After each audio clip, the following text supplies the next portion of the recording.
Hi, my name is Leah, and I will be reading pages 57 through 59 on Chapter 6, Something Marvelous. He scrambled up a fallen log and looked ahead. He could see an expansive light, just a tree's length away, when the forest seemed to end. As he maneuvered around piles of broken fence boards and old plastic bottles and climbed over the massive roots of ancient scaramore, he poked his head through a clump of maidenhair fern and nearly just stumbled off a cliff.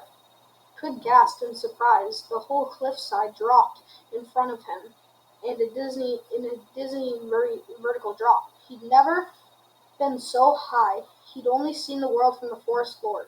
He looked down, down, down. An enormous expanse of water lay before him, a river of gray and green and blue and brown that rippled and gurgled.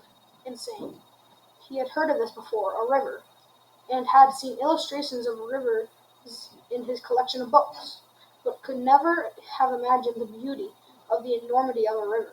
Large birds were calling one another in a cascade of white wings, constantly tilting and balancing. They seemed to float on a suspended invisible river themselves, and Twig began to stare at them in wonder. In the breeze, it flowed all around Twig like a magical silk cloth. There was a sweetness to it, and a rich earthiness in honeysuckle and roses, and hundreds of other smells Twig couldn't name.